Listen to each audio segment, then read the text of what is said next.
Ayan mga idol, meron na naman tayong nabiling mga old coins mga idol. Ayan o.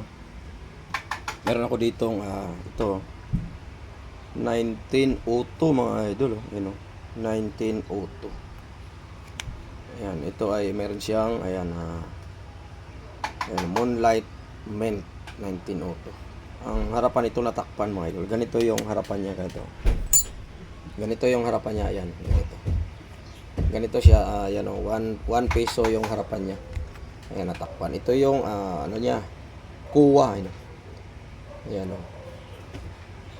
Overstrike. Ayan. 1902. Ito po mga idol ay silver. Silver yan siya.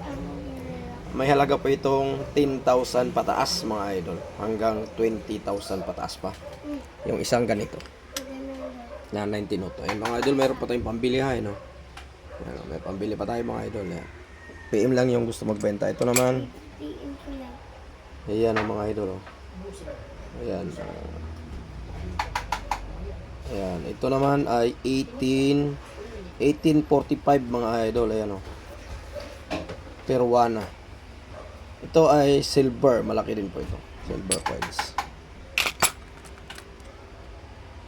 Ayan. Ito naman mga idol ay ayan o. On peso. Ano, on peso. Ayan. Ito naman ay 1869 siya mga idol. Ayan. Ayan. Meron pa ditong ayan. Ito naman ay Carolus. Ayan o. Carolus. Mga idol. Ayan. Ayan o. Ito naman ang year niya ay tingnan natin sana. Ayan o. 1785 mga idol. Ayan. Pag mayroon kayong mga ganito mga idol. Ayan. Ayan, ito naman ay 1901. Ayan o. 1901. Mexicana. Ayan o. Republica Mexicana. Silver mga idol. Ayan.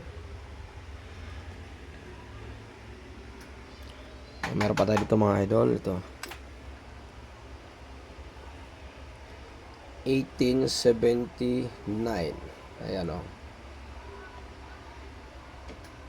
5 layer. Mga silver mga idol. Ito naman ay ano ba to tawag dito? Ito ay 1920. Ayan o. Commemorative. Ayan o. Commemorative medal. Medal po ito mga idol. Silver. Ayan o. Manila medal. Ganitong mga coins. Ang halaga nito mga idol ay nasa 5K pataas. Depende sa ganda ng coin mga idol. Pag meron kayong mga ganito, PM dahil bibilhin po natin yan mga idol.